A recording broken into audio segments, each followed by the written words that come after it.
નમસ્કાર વિદ્યાર્થી મિત્રો, આપ સૌની યુટ્યુબ ચેનલ ઈ જ્ઞાન મેન્ટરમાં આપનું હાર્દિક સ્વાગત કરું છું.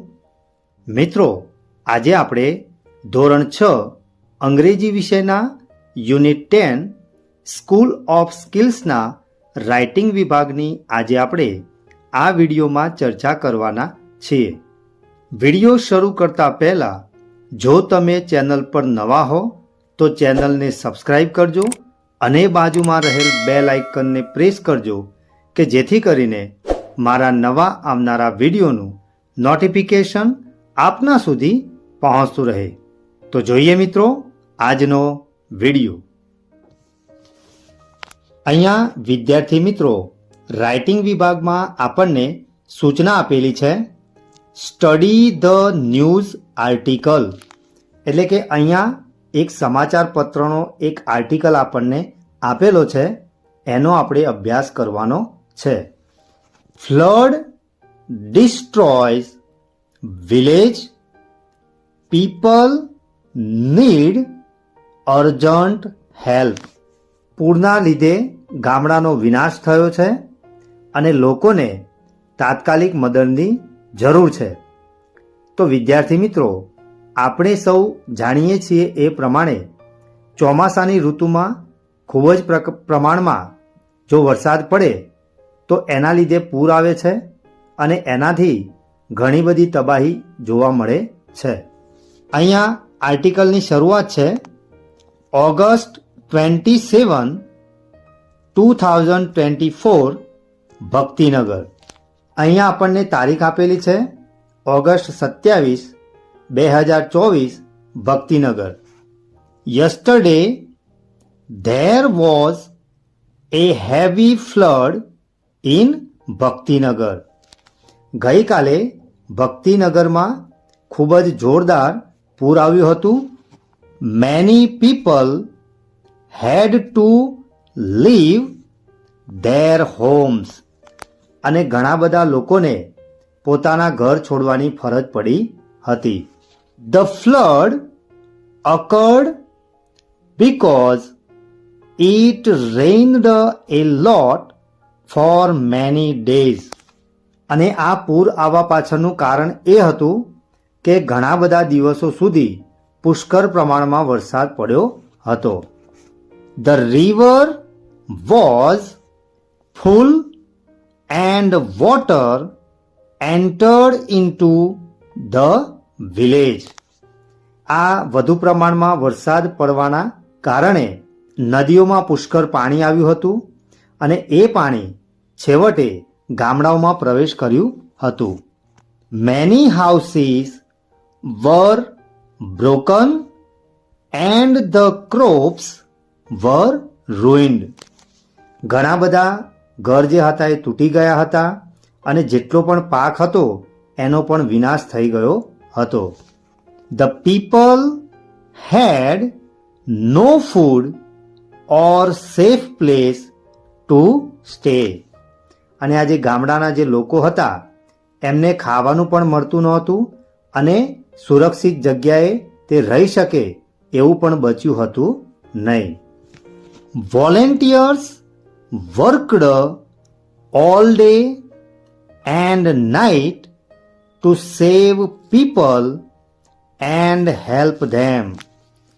અને જે સ્વયંસેવકો હતા એ દિવસ અને રાત કામ કરતા હતા અને તેમણે આવા જે લોકો હતા એમને બચાવ્યા અને તેમને મદદ પણ કરી. But the roads were full of water and phones were not working. પરંતુ રોડ ઉપર પણ પુષ્કળ પ્રમાણમાં પાણી આવી ગયું હતું અને જે આપણા જે સેલફોન્સ છે એ પણ કામ કરી રહ્યા હતા નહીં. The people needed clean water, food and medicines. લોકોને ચોખ્ખું પાણી, ખોરાક અને દવાની જરૂરિયાત હતી. Leaders asked for help from other towns and the government. એટલે કે આ જે લીડર્સ હતા એમને મદદ કરવા માટે પૂછવામાં આવ્યું, બીજા જે ટાઉનના હતા ત્યાં, અને ત્યાંની જે સ્થાનિક જે સરકાર હતી એને પણ મદદ માટે કહેવામાં આવ્યું. આફ્ટર સમ ટાઈમ, થોડાક સમય પછી, the water level started to go down and people felt better. અને આજે પાણીનું જે સ્તર હતું એ ધીમે ધીમે નીચું આવ્યું અને એનાથી લોકોએ રાહતનો શ્વાસ લીધો. તો અહીંયા વિદ્યાર્થી મિત્રો, આ પ્રમાણેનો પૂરથી થયેલો જે ગામડાનો જે વિનાશ છે એ વિનાશનો અહીંયા આપણને એક સરસ મજાનો લેખ આપણને આપવામાં આવેલો હતો, જેનો આપણે અભ્યાસ કર્યો. હવે આપણને નીચે એક સૂચના આપેલી છે, underline and write the words from each paragraph that show the main idea of the paragraph. એટલે કે અહીંયા આપણને જે લેખ આપેલો છે એમાં કેટલાક એવા શબ્દો છે કે જે આખા પેરેગ્રાફનો આપણને સાર આપે છે, એને આપણે શોધવાના છે અને એની નીચે આપણે અંડરલાઇન કરવાની છે. તો એવા જે શબ્દો છે એ છે હેવી ફ્લડ, ત્યાર પછી છે people had to leave their homes, ત્યાર પછી બીજો જે એવા જે શબ્દો છે એમાં આવશે it rained a lot for many days, ત્યાર પછી આવશે the river was full, water entered into the village, houses were broken, ત્યાર પછી no food or safe place to stay, volunteers worked all day and night, ત્યાર પછી જે શબ્દો આવશે clean water, food and medicines, અને છેલ્લે આપણે જે શબ્દો આવશે એ આવશે the water level started to go down. તો અહીંયા વિદ્યાર્થી મિત્રો, આ લેખ માટે જો આપણી પાસે આટલા શબ્દો મળે તો આપણને આખા જે લેખ છે એનો આપણને સારની ખબર પડે. તો હવે વિદ્યાર્થી મિત્રો, આપણે આગળની એક્ટિવિટી જોઈએ. What would you like to become? Write about your future plan. એટલે કે તમને શું થવું ગમે છે, કોઈ પણ તમારે એક જે ફ્યુચરનો જે પ્લાન છે ભવિષ્યનો, એને તમારે અહીંયા લખવાનો છે. અહીંયા આપણને એક્ઝામ્પલ આપેલું છે, what would you like to become, એટલે કે તમને શું થવું ગમે છે. તો અહીંયા આપણને આપેલું છે I would like to become ખાલી જગ્યા એ ટીચર, એ ફાર્મર, એ પોલિટિશિયન, અને છેલ્લે આપેલું છે ઓક્યુપેશન. તો અહીંયા વિવિધ પ્રકારના જે વ્યવસાયો છે એમાંથી તમે કોઈ પણ એક વ્યવસાય લઈ શકો છો અને એને આપણે જે નીચે કેટલાક પ્રશ્નો બનાવેલા છે એના આધારે તમારે આખું જે પેરેગ્રાફ છે એ તમારે લખવાનો છે. તો પહેલો પ્રશ્ન આપણે એવો પૂછી શકીએ, why do you want to become it? એટલે કે તમે શા માટે એ વ્યવસાયને પસંદ કરો છો. બીજો પ્રશ્ન એવો બનાવી શકીએ, what will you do then? એટલે કે તમે આ વ્યવસાય સ્વીકાર્યા પછી શું કરશો. ત્યાર પછી ત્રીજો પ્રશ્ન એવી રીતે બનાવી શકાય, how will you be useful to your village city? એટલે કે તમે આ વ્યવસાય સ્વીકાર્યા પછી તમારું જે ગામ છે એ અથવા તો સિટીને કેવી રીતે તમે ઉપયોગી થશો. ચોથો પ્રશ્ન છે, how will you take care of your family? તમે તમારા પરિવારની કાળજી કેવી રીતે લેશો. અને છેલ્લો પ્રશ્ન એવો પણ બનાવી શકાય, how will you come back to visit your old school and friends? એટલે કે તમે તમારા જે જૂના જે સ્કૂલના મિત્રો છે એની તમે મુલાકાત કેવી રીતે તમે કરી શકો? તો આ રીતે પ્રશ્નોના જે જવાબો છે એ મેળવી અને તમારે એક સરસ મજાનો પેરેગ્રાફ લખવાનો છે. તો અહીંયા મેં પેરેગ્રાફ લખેલો છે, I would like to become A farmer.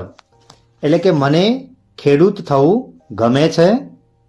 When I finish schooling, એટલે કે જ્યારે હું ભણવાનું પૂરું કરીશ. I will join an agriculture college and get all the necessary knowledge and skills. એટલે કે હું ખેતીવાડીની જે કોલેજ હશે, એટલે કે ખેતીને લગતી જે વિદ્યાલય હશે ત્યાં હું એને જોઈન કરીશ અને આ જે ખેતીને લગતું જેટલું પણ જ્ઞાન અને જે સ્કિલ્સ હશે એને હું પ્રાપ્ત કરીશ. I will help the farmers to use the modern methods of farming to get better quality and quantity of crops. એટલે કે હું અત્યારે જે ખેડૂતો છે એમને આધુનિક જે પદ્ધતિઓ છે ખેતીની એના વિશે માહિતગાર પણ કરીશ અને ક્વોલિટી અને ક્વોન્ટિટી આ બંને કેવી રીતે વધારી શકાય એનું હું એમને જ્ઞાન આપીશ. I will help them to get better price for their crops. અને હું તેમને તેમનો જે પાક છે એને સારો વળતર મળે એવા પણ હું પ્રયાસો કરીશ. I will not only help the farmers of my village but all the farmers in Gujarat. એટલે કે હું માત્ર ને માત્ર મારા ગામના જે ખેડૂતો છે એમને જ નહીં પણ સમગ્ર ગુજરાતના જેટલા પણ ખેડૂતો છે એમને હું મદદ કરીશ. I will go back to my village and live with my parents.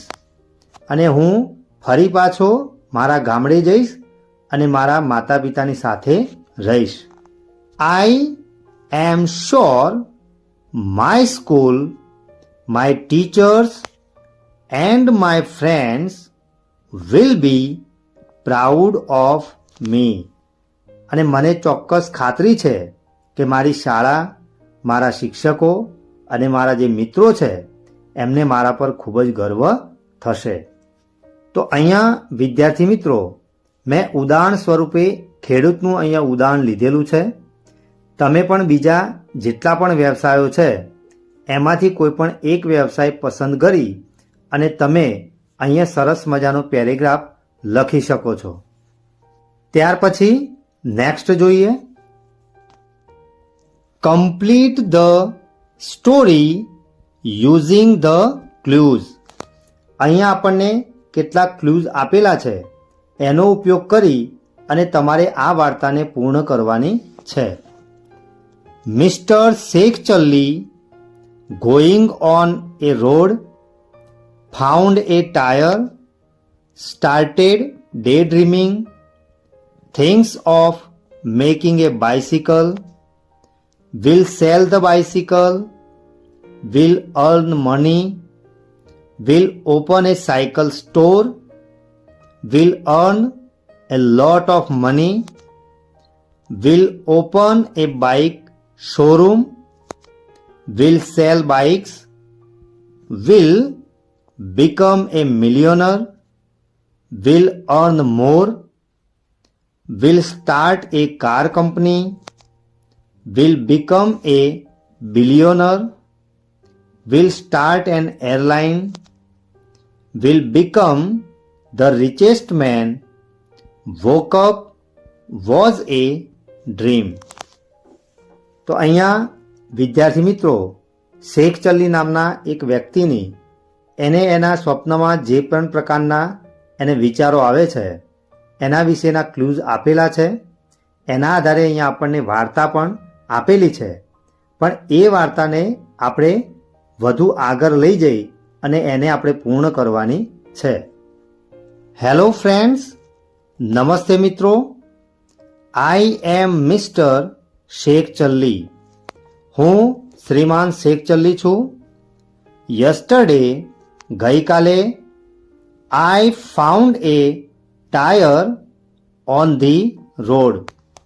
મેં એક રોડ ઉપર ટાયર જોયું.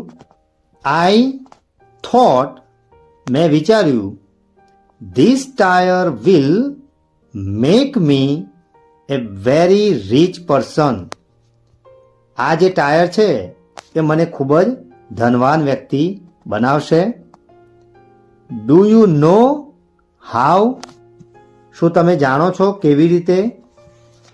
ફર્સ્ટ ઓફ ઓલ, સૌથી પહેલા, I will make a bicycle. હું એક સાયકલ બનાવીશ. Then I will sell the bicycle and earn money. હું તે સાયકલને વેચીશ અને પૈસા કમાઈશ. I will open a cycle store with the help of the money. હું એ જે પૈસા કમાઈશ એનાથી હું એક સાયકલ સ્ટોર ખોલીશ. My store will be popular. મારો જે સ્ટોર છે એ ખૂબ જ પ્રખ્યાત થશે. I will sell many cycles and earn more money. હું ઘણી બધી સાયકલો વેચીશ અને વધારે પૈસા કમાઈશ. Then I will open a bike showroom and I will sell bikes. વધુ પૈસા કમાવાના કારણે હું બાઇકનો શોરૂમ ખોલીશ અને ઘણી બધી બાઇકોને વેચીશ. Thus I will earn a lot of money and I will become a millionaire. અને હું ઘણા બધા પૈસા કમાઈશ અને હું કરોડપતિ બનીશ. તો અહીંયા વિદ્યાર્થી મિત્રો, અહીંયા સુધી આપણને વાર્તા આપેલી છે. હવે આપણે આગળ જે આપણને જે ક્લુ આપેલા છે એ ક્લુનો ઉપયોગ કરી અને આ વાર્તાને આપણે પૂર્ણ કરીએ. I will earn so much money that I will then start a car company. અને હું આ ઘણા બધા પૈસા કમાયા પછી હું એક કાર કંપની શરૂ કરીશ. Than I will earn more and more money and become A billionaire. અને ત્યાર પછી હું ઘણા બધા પૈસા કમાઈશ અને હું કરોડપતિ બનીશ. Thus I will also much money that soon I will start my own airline. અને ત્યાર પછી હું ઘણા બધા પૈસા કમાઈશ અને તરત જ હું એક એરલાઇન કંપનીની શરૂઆત કરીશ. I will be the richest man in the whole world. અને હું આખી દુનિયાનો સૌથી ધનવાન વ્યક્તિ બનીશ. Then I will not have to work at all. અને ત્યાર પછી મારે કોઈ પણ પ્રકારનું કામ કરવું પડશે નહીં. I will eat, rest, enjoy and sleep. અને હું માત્ર ખાઈશ, આરામ કરીશ, આનંદ માણીશ અને ઊંઘીશ. I will sleep as long as I want. અને હું મને મારી જેટલી ઈચ્છા હશે તેટલું હું ઊંઘીશ. No one will disturb me. અને કોઈ પણ વ્યક્તિ મને ખલેલ પહોંચાડશે નહીં. Suddenly a bell rings loudly and mister Shekh Chilli wakes up. અને અચાનક જોરથી જે બેલની જે રિંગ હતી એ વાગી અને આ જે શેખ ચિલ્લી હતા એ ઉઠી ગયા. Oh, it was just a dream. અરે, આ તો એક માત્ર સપનું હતું. તો વિદ્યાર્થી મિત્રો, અહીંયા આપણને અગાઉ જે ક્લૂઝ આપેલા હતા એ ક્લૂની મદદથી આપણે આખી જે સ્ટોરી હતી એને આપણે પૂર્ણ કરી. તો આશા રાખીશ કે તમને આ જે સ્ટોરી છે એમાં ખ્યાલ આવ્યો હશે. તો તમે પણ વિદ્યાર્થી મિત્રો આ ક્લૂની મદદથી જાતે સ્ટોરીને પૂર્ણ કરવાનો પ્રયત્ન કરજો. તો વિદ્યાર્થી મિત્રો, આજે ચલાવેલ રાઇટિંગ વિભાગમાં તમને મજા આવીને? આશા રાખીશ કે આજે ચલાવેલ રાઇટિંગ વિભાગમાં તમને સંપૂર્ણ ખ્યાલ આવ્યો હશે. જો તમને આ વિડીયો ગમ્યો હોય તો વિડીયોને લાઈક કરજો અને શેર કરવાનું ભૂલતા નહીં. ફરી મળીશું આવા જ ઇન્ટરેસ્ટિંગ ટોપિક સાથે. ધન્યવાદ.